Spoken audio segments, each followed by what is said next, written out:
Katulad ng tinatawag natin mga green buildings. Ini-incorporate na nila ang renewable energy sa kanilang mga design.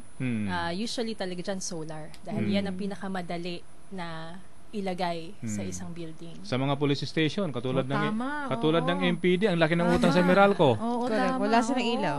Wala silang pinutulan. Maglagay sila sila. ng solar pan sa bubungan. Oo, Correct. yun nga. Kaya nga, ang kailangan lang natin, Fernandito, tulak Pagka tinulak mo na ng panimulayan, parang gulong yan na tuloy-tuloy ng bababa. Yes. Yun lang yung hinihingi natin sa gobyerno. Talagang, hindi naman pwedeng hindi tayo mamuhunan. Mm. Hindi naman pwedeng, ika nga nila pag nagwo-workout tayo, no pain, no gain. Parang ganun yun eh. Yun ang parang gusto namin sana. Alright, may mga text messages po tayo dito. Galing kay Liza ni Kwento ng Malolos, Bulacan, DZAR.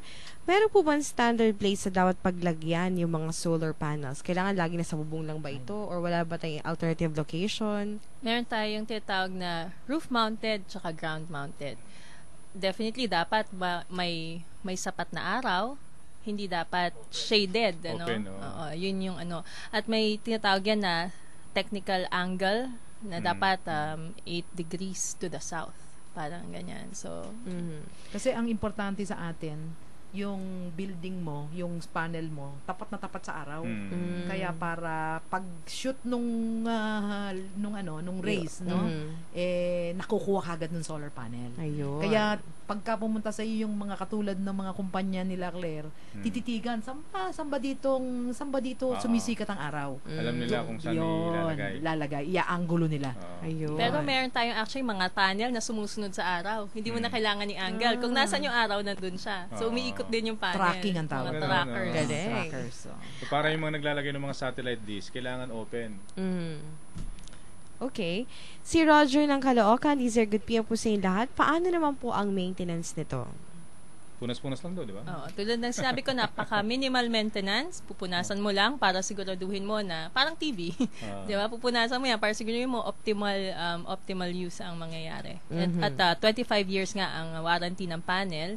Ang papalitan mo lang siguro talaga dyan, baterya. Hindi ba Kung nababasag gagamit yan? ka ng baterya at hindi mo ilalagay Yung panel hindi nababasag.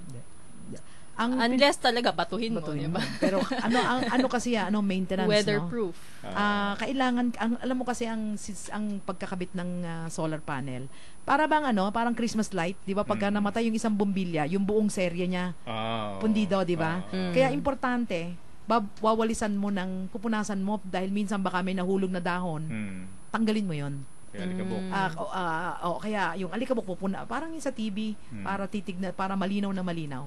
Napakaliit ng maintenance. Yun nga yung tinatawag lang plug and play. Okay. Si Melanie Pasinabo ng Taguig, DZR Good PM po, how long will it last naman po yung tinatawag nating mga solar modules? 25 years? 25 years ang warranty. Pero mas matagal pa sa 25 years. Mas matagal pa doon yun. Okay. So, yun po yung ating mga text messages this afternoon. Alright.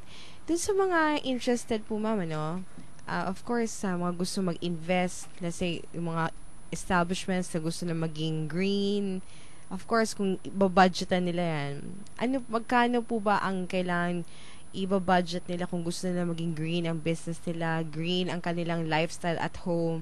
Kung gusto, nasabi naman natin na mahal, pero at least may idea man lang sila para kung magpaplano sila in the near future, may paglalaanan silang budget. How much would it cost them? Siguro mag-umpisa ako dun sa mga medyo malaki-laking sistema, Halimbawa, ang tawag natin 1.5 kilowatt, Ang 1.5 kilowatt kaya niyang magpatakbo ng 1.5 horsepower na aircon. Kaya niyang magpatakbo ng 22-inch na colored TV, flat screen.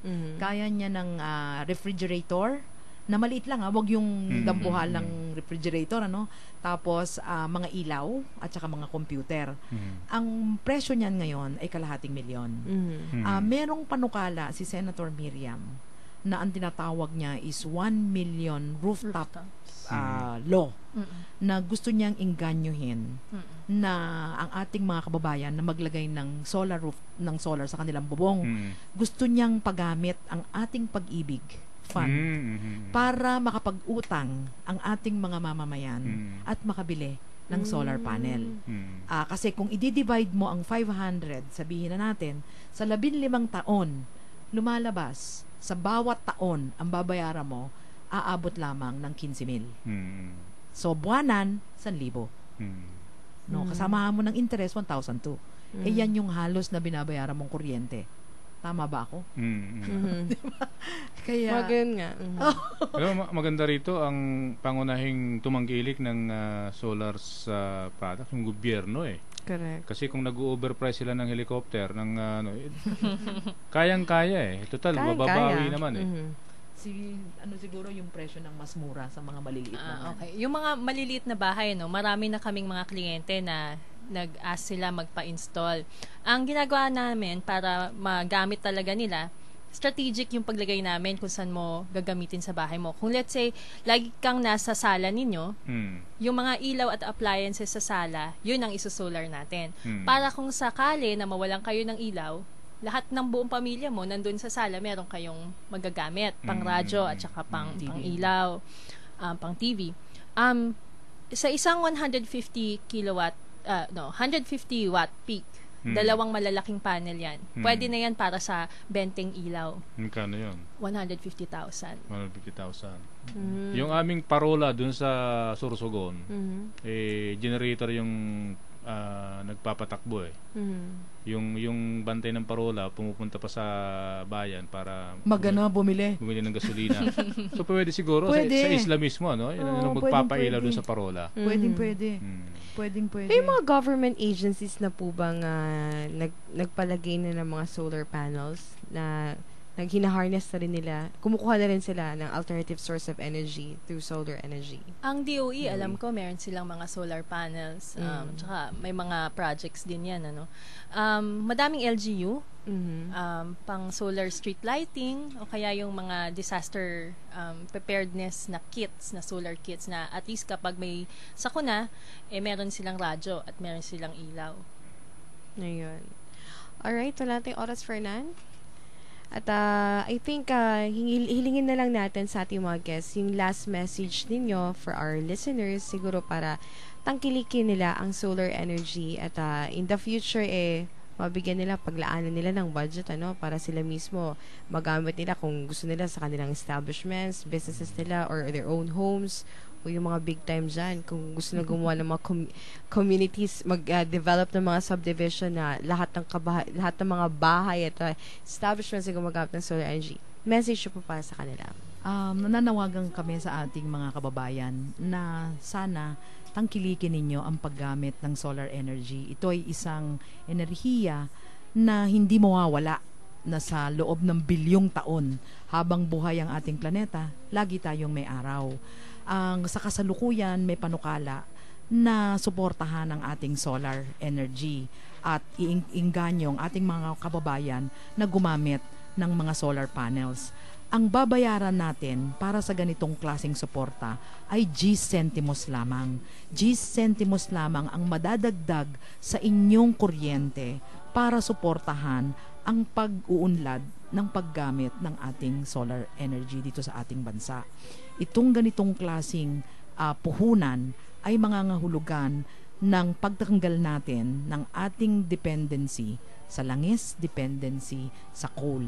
At ito ay magiging maganda para sa ating kalikasan at para sa mga kabataan na meron pang hinaharap na magandang kinabukasan. Right, Ms. Claire? Yes, para lang sa mas malawak pang kaalaman tungkol sa solar energy, para sa mga mahilig mag-Facebook, pwede nila kaming i-like sa www.facebook.com/solarenergyphilippines.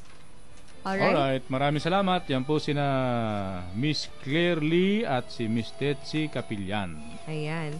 Parehong taga-Philippine Solar Power Alliance. Ayan. At bago tayo magpaalam, Fernan, narito ang ating words of wisdom.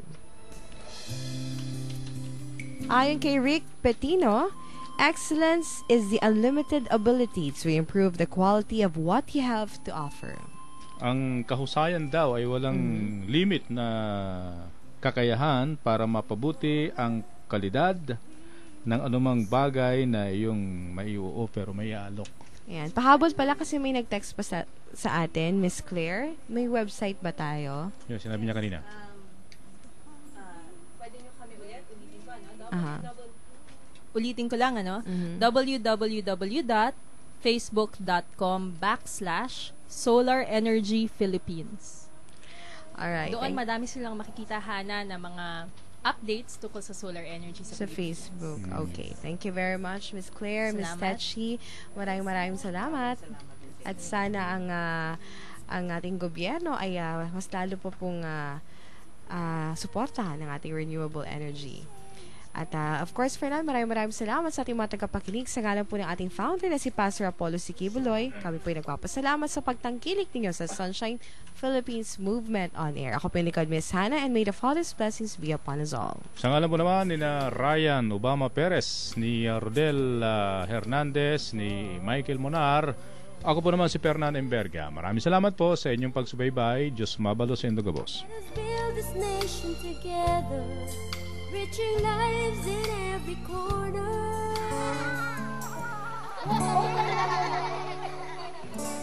Let's do it straight from the heart. Sunshine Philippines Movement on air. Inyong napakinggan ang Sunshine Philippines Movement on air. Niandog sa inyo ng Sunshine Philippines Movement at ng DZAR Sunshine Radio. Maraming salamat sa inyong pagsubaybay. Galilee Purified Drinking